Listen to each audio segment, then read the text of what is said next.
Olá, seja muito bem-vindo a mais uma videoaula. Nesta videoaula, dando prosseguimento ao tema arquivos texto, nós veremos como abrir um arquivo texto e como ler caractere por caractere deste arquivo. Então, na linguagem C, a gente pode utilizar a função fgetC. Então, a função fgetC retorna o próximo caractere do arquivo que você estiver processando. Então, como assim o próximo caractere? Nas videoaulas anteriores, teve uma delas que eu comentei a respeito do conceito de ponteiro. Então imagina uma frase, por exemplo, essa daqui.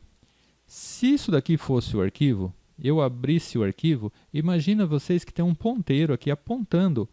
Ele está apontando inicialmente para o primeiro arquivo. Ou seja, ele está um pouco antes do arquivo, ele está numa posição que é o begin of file. Assim como a gente tem o end of file, que é uma posição indeterminada aqui, ó, após o último caractere, a gente tem uma posição que é o begin of file, que é uma posição, não é que é indeterminada, aqui não tem um caractere válido nessa posição. Então, na hora que a gente abre o arquivo, ele está posicionado aqui. Se eu fizer um procedimento de leitura, ele vai ler o próximo caractere. Então, qual que será o próximo caractere aqui? É o primeiro. Então, aí o ponteiro fica nessa posição aqui, apontando para esse. Se eu tentar ler mais uma vez, automaticamente ele vai ler o próximo. Então, cada operação de leitura, ele retorna o caractere que está naquela posição e já se posiciona no próximo caractere. Então, essa função fgetC, ela lê o próximo caractere e já se posiciona para o próximo. Então, ela pega, no caso aqui, a primeira vez, ele vai ler o próximo, que é o A, e vai guardar nessa variável aqui. Então eu vou dar fgetC e qual arquivo que eu quero, de qual arquivo que eu quero ler. Então ele vai pegar o caractere e vai guardar na variável que eu defini aqui. Por que essa variável é inteiro? Se a gente está falando de caractere, tipo char. Porque todo char é um inteiro. Se você for na tabela ASCII, você vai ver que a letra A maiúscula, por exemplo, ela está na posição 65 da tabela ASCII. Então a letra A, ela também pode ser tratada como um número que é o 65. Tá? Então, eu declaro aqui a variável como int, mas tudo bem, ela vai ser utilizada para processar um caractere. Se essa variável, se essa operação de leitura atingir o final e eu tentar ler o próximo, não vai ter. Ele vai retornar essa constante EOF, que significa end of file, é a marca de fim de arquivo. Então, se eu testar essa variável aqui ela foi igual a essa constante, significa que não leu nada, que ele atingiu o final do arquivo, que não há mais dados para serem lidos. Então, aí geralmente a gente termina o processamento. Tá? Então, vamos ver na prática como é que a gente faz isso. Bom, então eu estou aqui com um projeto criado que, se você observar, é praticamente o mesmo dos exemplos 1 e 2 das aulas anteriores.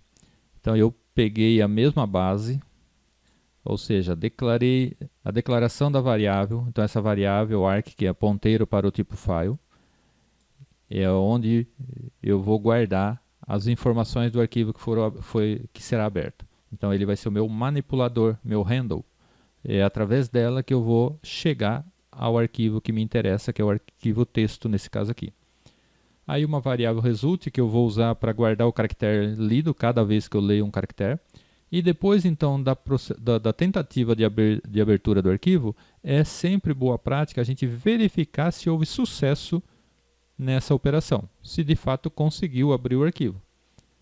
Porque se não abrir, eu não posso continuar o meu programa, porque não tem motivo, não tem arquivo aberto, não tem o que processar.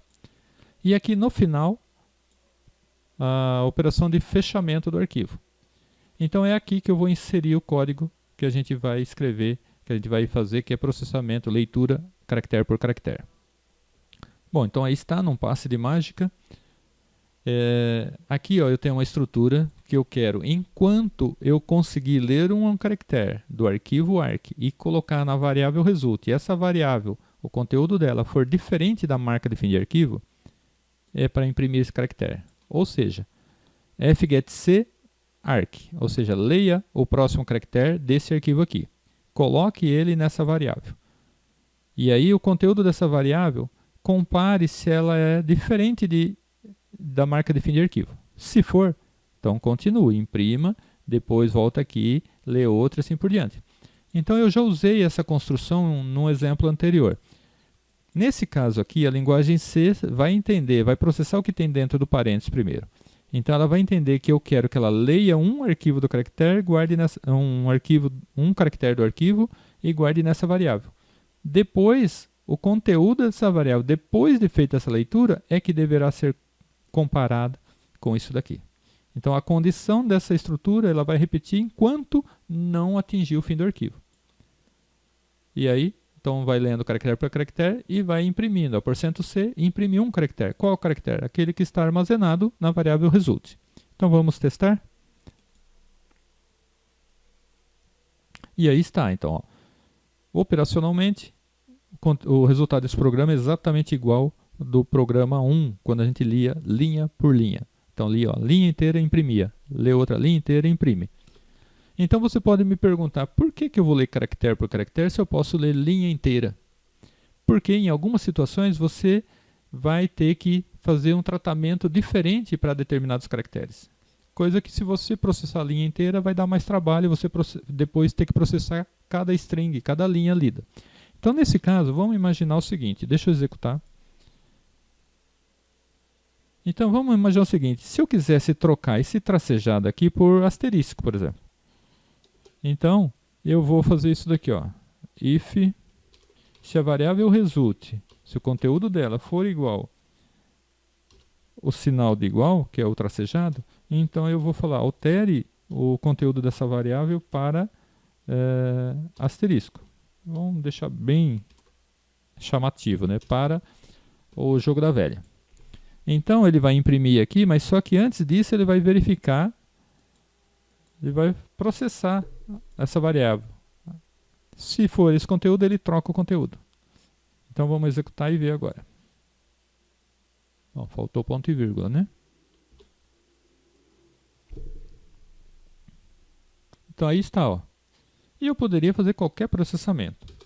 Por exemplo, eu posso verificar se tem um ponto. Se for igual a um ponto, eu vou colocar o hash. Eu poderia ter diversas condições aqui. Então vamos executar outra vez. Opa, olha aqui, ó. Prof hash, né? Aqui tinha um ponto. Lá no arquivo continua o ponto. Por quê? Porque eu não alterei o conteúdo do arquivo. Eu só alterei a variável depois que ela leu o conteúdo do arquivo. Então, alterar, gravar conteúdo no arquivo é assunto das próximas videoaulas. Bom, então é isso, leitura de um arquivo texto caractere por caractere.